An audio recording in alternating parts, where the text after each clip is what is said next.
Today is Thursday, March 5th, 2026. My name is Judy Herrera, and I'm in Camarillo, California. It is my honor and pleasure to interview Bob Larson for the Conejo Valley Chapter, Daughters of the American Revolution and Colonial Dames, 17th Century, for the Veterans History Project with the Library of Congress. This video is being recorded by Ed Lynch from Advanta Videography and contains the reflections and memories of Bob's time in the Marine Corps. This is Bob's story. Bob. Yes. You were born on New Year's Day, 1947 in Los Angeles, California, to Alfred Red Larson and Elizabeth Betty Stewart. You had one younger brother. In high school, you enjoyed math and science and took 4 years of Latin. Your high school had a distinguished honor. Do you want to pick up your story there? Yes. My high school was Lusinger, and our name was the Olympians. And the reason we were the Olympians, and we're the only school in the United States that can do this, in the 1932 Olympics in LA, we were a training facility for the Olympic Games. And we are now sanctioned, have been sanctioned since then by the U.S. Olympic Committee to fly the Olympic rings and call ourselves Olympians. Nice. And it's the only school in the United States that's so authorized. That is cool. Okay, and then what other kinds of things did you do in high school? I played basketball and baseball, belonged to a couple of clubs. Mostly I enjoyed going to games. I'll tell you a quick story about our football team. My freshman year in high school, our football team made Sports Illustrated magazine, which you probably think is, oh, that's great. Yeah. No, it was not. Aww. We made Sports Illustrated magazine because not only did we lose every game, we were the only high school team in the United States that went the entire season without ever scoring a single point. Wow. So my sophomore year, probably half of the varsity high school of the football team was my class. By my senior year, we went undefeated and we were the highest average scoring team in the state. Oh my gosh. How do you think that turnaround happened? It was the fact that I was in, as we talked about, one of those classes that was just about head and shoulders above the rest. Mm-hmm. And we set our minds out to accomplish something, and we did it. Wow. And then what did you do after high school? After high school, I started junior college at El Camino.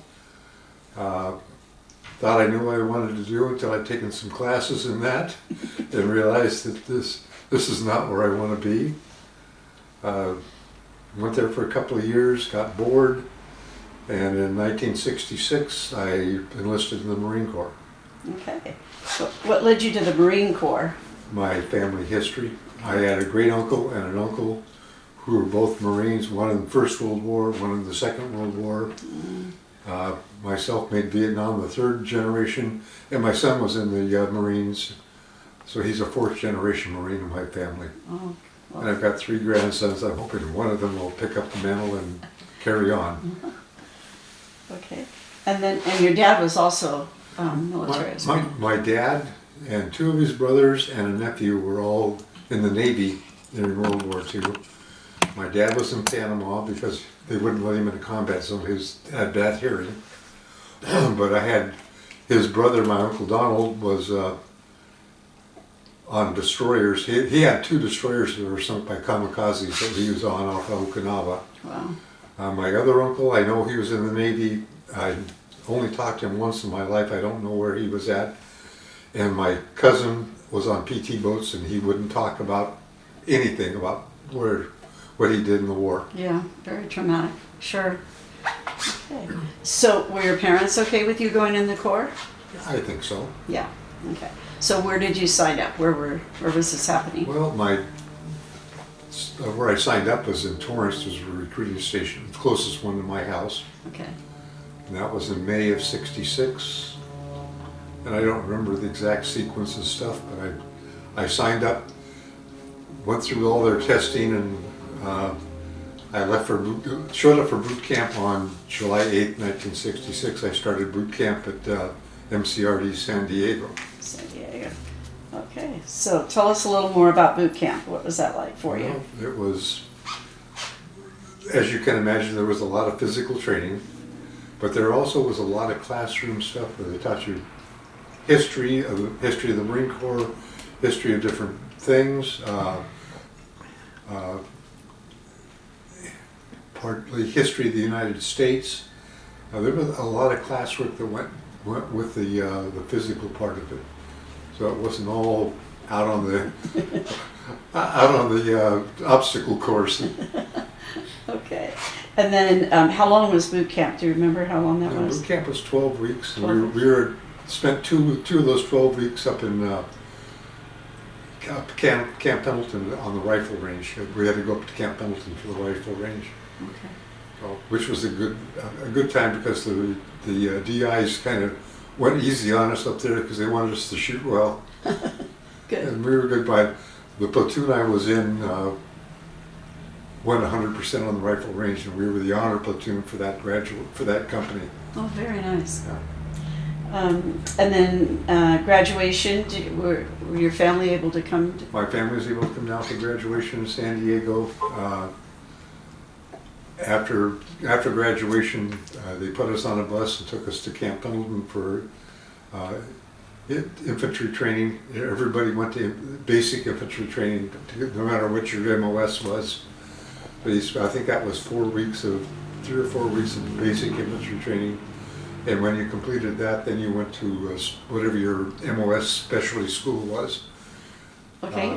Mine was radio operator, okay. And that was at Camp Pendleton. So I think I had 2 weeks leave between ITR and basic radio school. So did you come back home for those 2 weeks? Yeah, I was home for the 2 weeks. Came home. And then, what was your MOS? What was your specialty? What did they want you to do? My MOS was 2531, which is field radio operator. But when I got to Vietnam, I was taken into what they call the Tactical Air Control Party. So my job there was with the radio to talk to the aircraft. So whether it be reconnaissance, resupply, medevac, fire mission, whatever it was, I was the guy on the radio talking to the pilots. Okay. Okay, so how did you get to Vietnam? We flew. I flew over. They flew you out of Norton Air Force Base, which isn't there anymore, in Riverside, to Okinawa. You spent about 3 days in Okinawa where they got your orders, collected your extra gear. There was some orientation there. Then they flew you from Okinawa to Da Nang. And from Da Nang, they sent you out to whatever battalion you were going to be assigned to. Okay, so you want to tell us a little bit more about your battalion and what you were assigned to do? Well, I was assigned to the radio section, and then they assigned me from the radio section over to the tactical air control. We started out, the first place I was at in my first tour was about 20 clicks west of Da Nang, out in Arizona territory, which is what they called it. But we moved around quite a bit. We were everywhere from the Da Nang area up to Hue, out to Khe Sanh. So what exactly were you doing when you're a radio operator or an RTO? What exactly were you doing? Pretty much, if I was in the battalion headquarters, because we kind of rotated back and forth, everybody was not with the company all the time. Okay. So you got to break a little bit. Good. If you're in the battalion headquarters, then you worked a shift on the radio, working to the tactical air control party frequency. So if somebody needed something, they called battalion, and you called wherever it was, the support element, to get you a medevac or resupply or whatever the need was, or to Da Nang for tactical air support. And when they were calling you, was this in code or this was, how did this work? We did put some things in code, but it was the old code where you had to look it up in a book and write it down, and then look it up at the other end and decipher. So most of it came clear. Okay. Because it was something you needed. You didn't have time to code it and decode it. You know, we needed a medevac and right now, so they it would just come like that. Okay. So when you weren't at battalion and you were out on the line, what did that look like? Well, when I was on the line, I was the tactical air control frequency radio operator for the company, and usually I was with the company commander. So if he needed something, he could tell me, I need air support, I need a medevac, whatever. Most of the time it came through him. Yeah. And do you want to tell us a little bit about that equipment that you had to carry? Mostly we carried at the time a PRC-25. The first tour I was exclusively a PRC-25, which was a battery operated on your back. You've probably seen pictures of it in the movies. A lot of times they show the big long whip antennas, which you tried not to use, or if you did, you folded it down because you drew attention to yourself. And they also had a shorter antenna that we used, but that didn't work well. It didn't have the distance for transmitting, so you used the longer one. The longer one. Yeah. And then you would be, again, right next to your commander, so I'm sure it made you a target for sure. Oh yeah. For sure. That and the antenna made you a target. Yeah. So, what kind of food were you eating when you're out on the line? How was that? Mostly when we were out in the field, it was sea rats or sea rations. Some of it I think was leftovers from World War II. Oh, I'm not sure. Gosh. But it was most of the time that's what it was when you were out. Once in a while you get a hot meal brought out to you if you were in a company that was in a company headquarters for a period of time.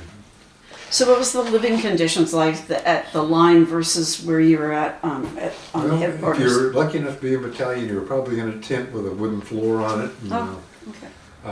there was a mess hall and headquarters facilities there, so the food was better. Yeah. Battalion aid station was there. There was, they even had showers at some of the places later on. Nice. But it was, on the line it was, if you were in a position where you're going to be for a few days, you might put up a tent. Otherwise, most of the time you dug a hole and throw a poncho cover over it, and that's where you were at for the night or the day or a couple of days, whatever it was you were there for. Yeah. Most places you didn't stay overnight at a place and then you moved the next day to somewhere else. Okay. And how did the weather impact your job or your just living? Well, during the monsoon seasons, there was times when it rained so hard you couldn't see your hand in front of your face, and it was ridiculously wet. And you wasted your time digging a hole in the ground because it filled up with water. Yeah. So you just kind of pulled the poncho or the house shelter over your head and tried to keep dry, which was impossible. Wow. In the summer, though, it got hot. Yeah. It was not unusual to be 115, 120, and the 90-something% humidity. So very uncomfortable most of the time. Most of the time. Were you able to get mail, or were you riding home? Okay. We got mail. We could send out mail. That was basically our only way to communicate with your family or your friends back in the States. You know. Yeah, your brother. Yeah. Mom and dad. And then I know you would had an opportunity for R&R. So where did you go for your? I went to Hawaii. You went to Hawaii. Yes. Okay. And was that? How long were you able to be there? If I remember, it was 7 days. Okay. You had a week R&R plus travel time on. Good. So they just flew you over. Yeah, they flew you from, if I remember right, they flew you directly from Da Nang to Hawaii, to Honolulu, and then I don't remember how we found.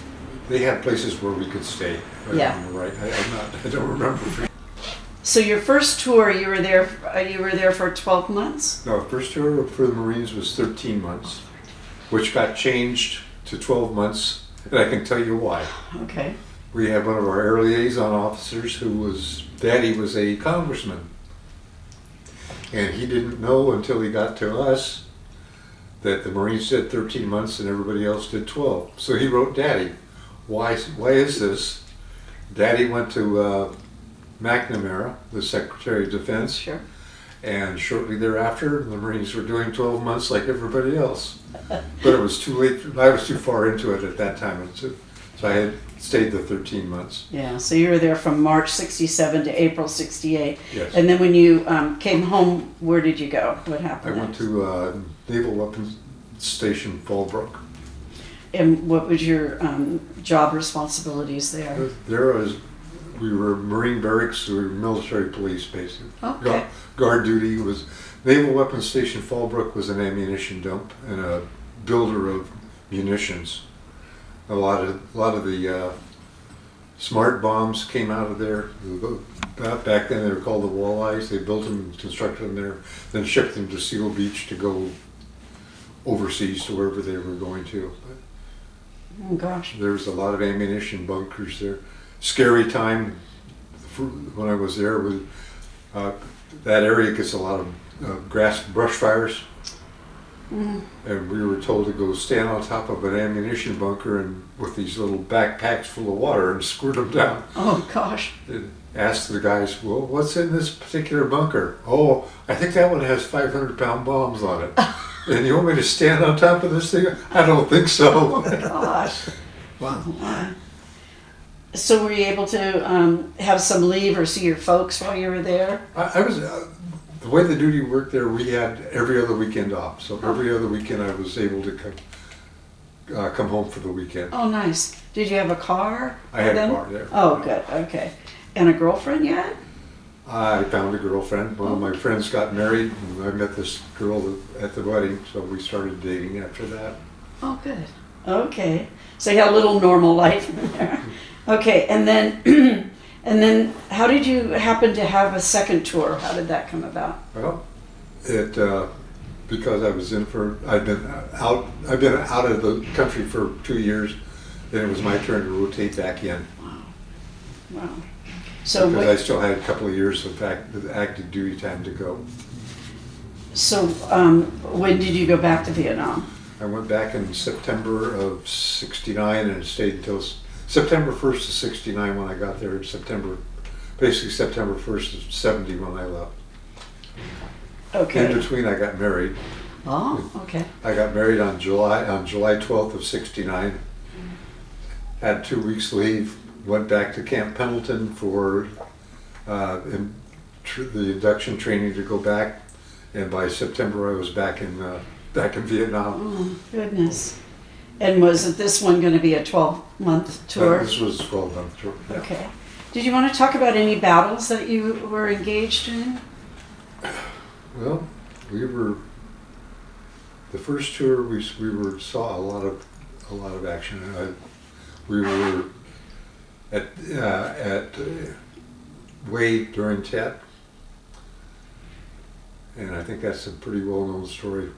There's one battle that we were in. It was at the Quavette River.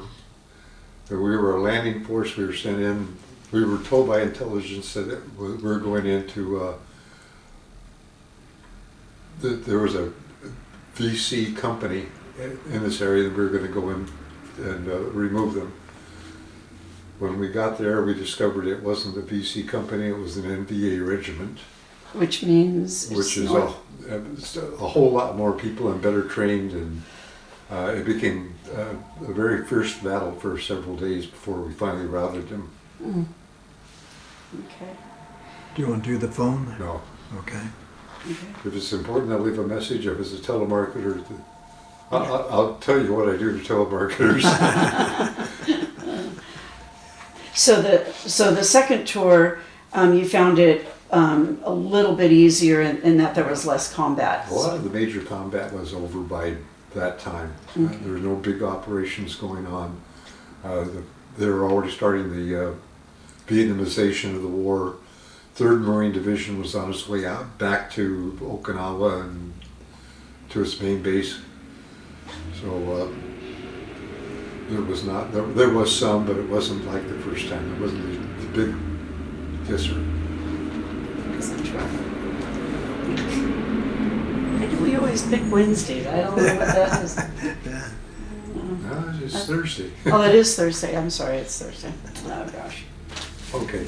Okay. So you want to tell us, so the second tour,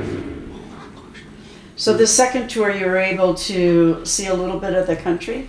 Second tour, I started out in what was called Hill 37, which was about 10 miles west of Da Nang. And we were basically we had, well, the infantry companies were out in the field area. The battalion was in this old French fort. That was our battalion headquarters, and it was on a major bridge that we were responsible for maintaining. Okay. So the infantry company saw some combat. I spent most of the time in battalion headquarters at that time because I was a supervisor, Okay. sergeant. And you got to take a tour of, After 26th Marine Regiment came back to the States, we moved out of that to forget the name of the camp on the north side of Da Nang. So we took over their headquarters. We took over what was called the Esso plant, which was a gasoline refinery. The Namo Bridge, which is the main bridge over the Namo River for everything going north, up Haiwan Pass, up to Wei and Fubai and those areas. And we took over Elephant Valley. And properly named because not at that time, but earlier in the war, the VC used elephants to transport their rockets and stuff down Really? to shoot at Da Nang air base. oh my gosh, huh. You know, a lot of Did not know people that. don't know that they did that. But we did one major action in Elephant Valley. I forget what army, I think it was 101st Airborne, was sweeping from one end to the other, and we went out and set up as a blockade across the other end of the valley to make sure nobody got in or out. Yeah. So did you get a chance to tour a palace in Wei? One day, 4 of us jumped in a Jeep and we drove from where we were at north of Da Nang up to Wei. Wei was still pretty torn up at the time. But we were able to, because there was no guards, there was nobody there at the old Imperial Palace. So we went in and walked around there for quite a while. Went into the throne room. I got pictures of that. All the throne room, all the gold was still there. It was not Unbelievable. damaged, believably. Wow.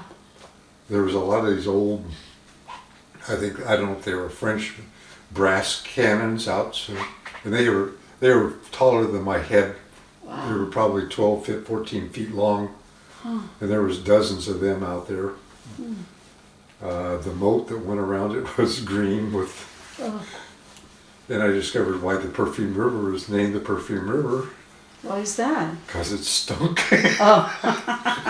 Not good. Yeah. Ugh. Not a good smell.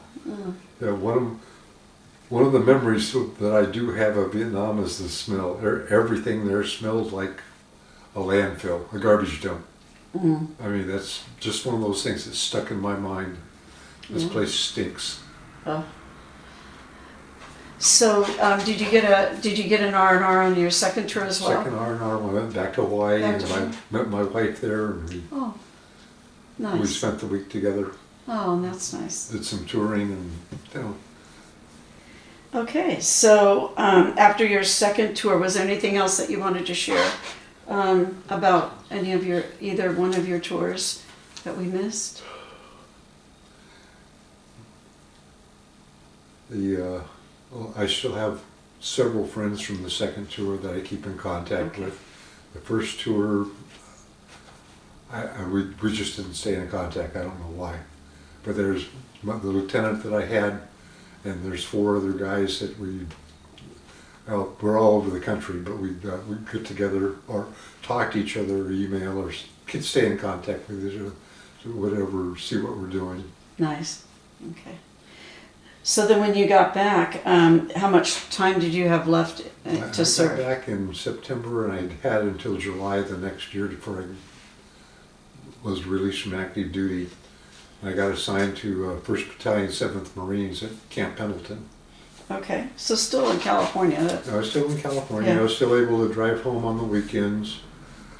At that time, 1-7 had just come back from Vietnam, so it was a H&S headquarters and support company was the only company. There was no line companies yet. They hadn't built themselves back up. Oh. We did have one big deal that happened. We came through the barracks one day, and everybody, polish your boots, shine up, get dressed in your best utilities, and fall out on the parade ground.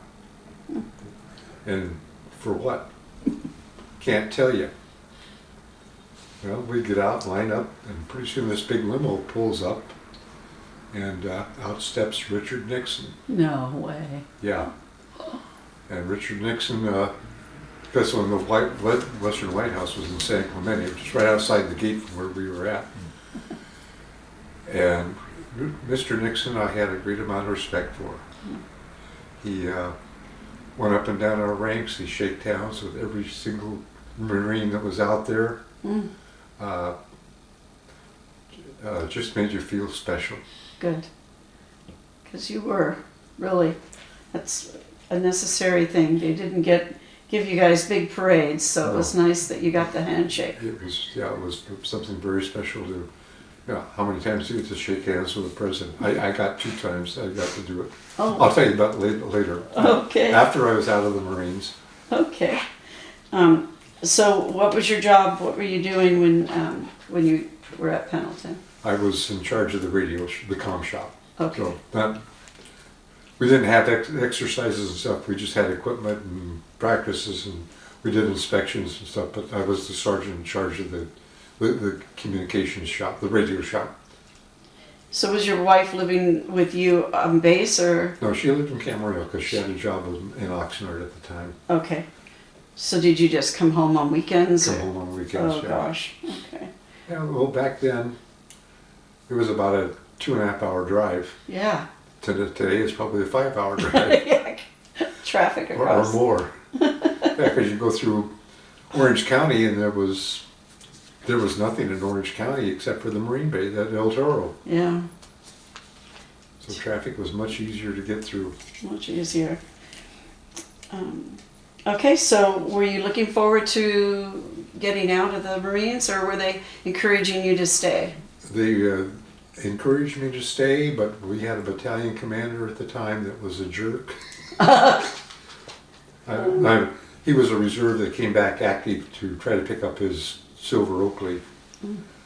And he made the mistake of doing a lot of things that didn't please the sergeant major, who was a friend of the regimental commander, the colonel. And so he went to visit him one day, and 2 days later we had a new battalion commander. Oh, nice. Okay. So they got rid of him. Okay. But you decided not to stay on. After dealing with him, I said I've had enough. Besides, my wife wanted me to get out. Well, there you go. But So when were you discharged from the Marine Corps? well, I separated from active duty on July 8th, 1971. Okay. I actually discharged in May of 72 because it's a 6-year tour of service, but I did 5 years active duty, so you had to add a little time on each end. Inactive. Okay. Waiting to go to boot camp, and then after separation from active service before I got my final discharge. Nice. And then what was your goal? What were you going to do next? I went back to school. I started out working as a park ranger up at Lake Casitas, and some of they were putting out some classes up there on different things, first aid, some law enforcement stuff with the sheriff's department. And I really liked the people that were talking to us and what they were telling us. So I applied to the sheriff's department. I started with Ventura County Sheriff in August of 1971. Oh, very nice. So that was the career choice that you That was decided? the career choice I decided on. Okay. So you had a little bit of experience when you did some MP work? Yeah, I think that kind of swayed me that direction. 'Cause Okay. like I said, when I started college, I thought I knew what I wanted to do, and I discovered shortly it was not it, and I wasn't sure what the alternative was going to be. But I really liked the law enforcement activities. So, Oh, good. So what kinds of jobs did you do in the sheriff's department? well, like all of after academy, the sheriff's department, everybody started in the jail. Okay. So this was the old jail up on Polite, which was quite a place. It was a relic at the time. Yeah. And from there, I went to Thousand Oaks Station and worked patrol for a number of years. Then I went to detectives out there, made sergeant, went back to patrol out there. Then I went to took over the traffic bureau as a supervisor, and I spent a number of years there. I became a academy instructor. I taught all the vehicle code classes. I taught the academy class for 20 years, for every academy class for 20 years. Oh, nice. With the, Oh, good. I was also a member of the Sheriff's Mounted Unit, which was Oh, extra duty on special occasions, but we got to do a lot of things. We used to work the county fair every year. yeah. Parades, carnivals, special events. Yeah. We worked the Rodney King riots at the Simi Courthouse. Oh, wow. On horseback? On horseback, yes ma'am. Oh, wow. I think we had about 20 horses out there. Where are your horses kept? Our detail, the horse was your own. Oh, okay. So they didn't provide a horse, you had to have your own horse. Okay. Fortunately at the time I lived over in Solmus and we had a barn and I had room for the horse there. Otherwise you had to find some place to Stable it. stable it. Yeah. Oh, that is really interesting. And that's, when I was there, that's when my second presidential meeting occurred. Oh, When they opened the Reagan Library, I was part of the sheriff's detail out there. And I had the honor of meeting and shaking hands with all 5 of the living presidents. It was one of those days, you go home and you don't want to wash your hand for a week, you know? oh, what a privilege. Yeah, Oh, Bob, that's awesome. So that was Nixon, Ford, Carter, Reagan, and Bush Sr. Wow. That's very And cool. I think Bush Sr. is the one that wanted to meet us. He wanted to meet the people that were in charge of the detail. Yeah. That was He part got of a that. learning experience putting that together. Yeah. FBI and the Secret Service and I can't even the things imagine. that went on that you, Behind the sniper scenes. teams, the flights of F-18s that were overhead all the time that nobody saw or heard. A lot of things that were never seen or heard of by the public, fortunately. Quite a security nightmare to put all 5 of them It there. was a lot of work. Yeah. It was. What a privilege. It was. How cool, Bob. Well, what was your favorite part of your 30 years in the sheriff's department? Well, I love being in traffic because I like doing accident investigation. Oh. It's a lot of math, it's a lot of physics. It's a lot of like putting the puzzle back together, trying to figure out what happened and why did it happen and how did it happen. And being on the horseback, that was my second favorite. Yeah. As you get on the horse, we could walk through the fairgrounds and you'd watch people come out. The Ventura PD had foot patrols out there. And you watch guys come over, or citizens come over and just give them a bad time and swear at them. And they get over to you and it'd be, oh, this is cool, can I pass your horse? It'd be like a 180-degree difference in their attitude towards things. Yeah. Oh my gosh. That's very And, cool.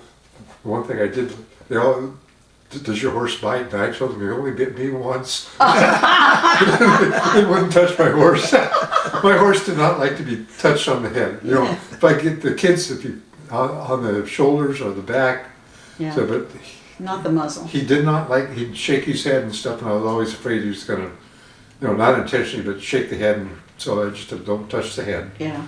But usually when I give them that, they left him alone anyways. I will tell you well, there's two stories from the county fair. There's one year that my partner and I were walking the promenade up towards the pier, and then coming back, and we're coming back, Aloha Steakhouse, I don't know if you know where that's at. Okay. Yeah. So at that time they had a planter out in front of it on the promenade side. Okay. There was this old derelict standing in the planter, urinating on the window Oh. as we came by. So we took him into custody, and as we're walking off, we turned around and looked back, and because somebody's motioned back to us, the entire restaurant is standing up, giving us a standing ovation. Yeah. Absolutely. Yeah. And the other event that happened up there is when the fair used to be back in October, and we were riding back at the end of the night to put the horses away, when somebody had opened the gates to all the bulls from the rodeo and let them out. So here come the bulls down the main street of the fairgrounds, out the Garden Street gate, and that's about where we caught up with them, so we're chasing them. And for some reason, when they got up Garden Street to Main Street in Ventura, they turned. And we chased them into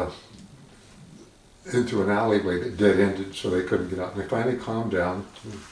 We were able to herd them back to the fairgrounds, and got them back into the parking lot. And forget the name, Figueroa Street. And there was a fence out there that crossed the fairgrounds that came to a 90-degree bend where you couldn't get out. So we got them in there, and somebody had called the cowboys to come get their. And over in the corner there was a Porsche, brand new Porsche with paper plates on it still. So here come the cowboys with their ATVs, and the next thing you know, the bulls are off running. And when they were done, that Porsche was about that tall off the ground. They just stomped it. Oh my gosh. Wow. I don't know whatever happened after that. We left. Yeah. We needed to go home. You know, it was their bulls and their road. No, it wasn't our problem anymore. So along the way, you had children? I had, my first wife, we had a daughter. Okay. She lives in Camarillo still. She works for the State Department of Rehabilitation. Nice. And we parted our ways, and I got married again to she was a deputy. We worked together out at Thousand Oaks Station. Okay. And we had two sons. Okay. And one of those is a Marine. One of them was a Marine, yes, Okay. or is a Marine. Yeah. He is a Marine. You know, Okay. once you're a Marine, you're a Marine until. As my uncle used to tell me, he says, once a Marine, you're a Marine until you die, and when you die, you're a dead Marine. I should have known. I've interviewed veteran Marines before. I should have realized. So is there anything we missed or anything else that you would like to add at this time that you would like to share going forward? Well, I now have 3 grandsons, so I'm hoping one of the 3 of them will pick up the gauntlet and join the Marines also to Right. bring that 5th generation in. Carry on the tradition. I think Carry that's on the wonderful. tradition, so. Wonderful, Bob. So if you had to come back and think, what impact did the military have on your life or your careers? Well, you know, as far as going into law enforcement, it had a big impact because of my time at Naval Weapons Station Fallbrook. And I got interested in the law enforcement aspect. My time in Vietnam has had, some good friends, some good times, and some bad experiences, and some bad times afterwards. Because I'm one of the people who suffer from Agent Orange. I have diabetes, high blood pressure. I just had to have a heart valve replaced because of the Agent Orange, which is better. My brother, who was a Vietnam veteran also, he developed cancer and he died when he was 37 from the cancer from Agent Orange, which wasn't recognized even at that time. Yeah. That's what it was. Yeah. I'm sorry. You also have led a life of volunteerism. Do you want to talk a little bit about what you do now? Well, what I've done in the past, which was not organized like I wasn't, for many years I coached pony baseball teams. I was the president of the Somas Pony Baseball League for several years, and I always thought, and I helped YMCA youth teams when the kids were small, and Indian guides, Boy Scouts. You know, the usual things kids go through as they're growing up. But I don't know, 7, 8 years ago, a friend of mine said, "Come on, let's go come to a Lions Club meeting with me." Okay. Mike Morgan, if you know who Mike. I do. Okay. He and I have been friends since we both started in law enforcement at the same time. We met at the old jail up in early '73, if I remember right, and we've been friends since. Okay. He convinced me to go to the Lions Club and see what they were about, and I liked what they did and what they stood for. So I stayed in the club. I went through some offices. This year I'm the president of Pleasant Valley Lions Club, which is quite an honor. And we do most of it. People don't know what we do because it's, you know, the Lions Club itself was started in the 1920s by a guy named Melvin Jones.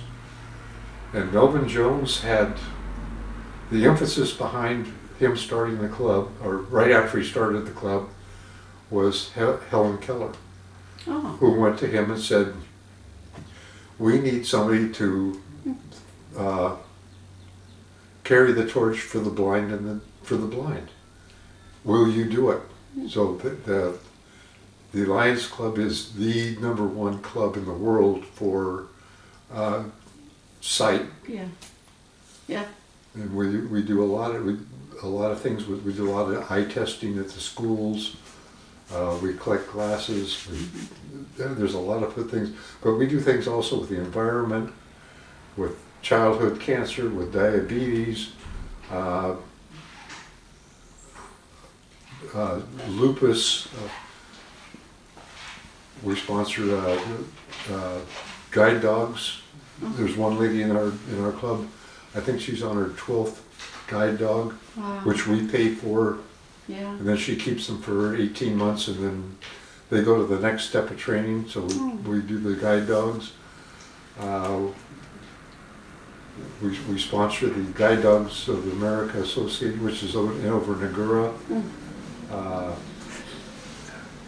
We give money to 805 Miracle League. We give money to the Boys and Girls Club. We support food pantry, both the one in Somas and the one at Cal State Channel Islands. nice. Okay, so real quickly, the shirt I have on, I had specially made because when I was running marathons, and my favorite one is the Marine Corps Marathon in Washington, D.C. First time we went back there, we discovered that everybody that was running, or not everybody, the great majority were running in honor of somebody, or because they had a person in the military or something. So I had this shirt made especially for that. And on the front of the shirt is the Marine Corps logo. On one side is the 1st Marine Division emblem, which I was with. And on the other side is the 3rd Battalion 1st Marine logo, which is my battalion. And down the back in the big numbers is the number 654. Well, 654 is that number is the number of names on the Vietnam Wall from my battalion. So every time I run, it's in honor of all of those 654 Marines that never came home. We want to thank you for your service, not just in the military, but as a sheriff, and then now as a Lions Club president. We appreciate your time.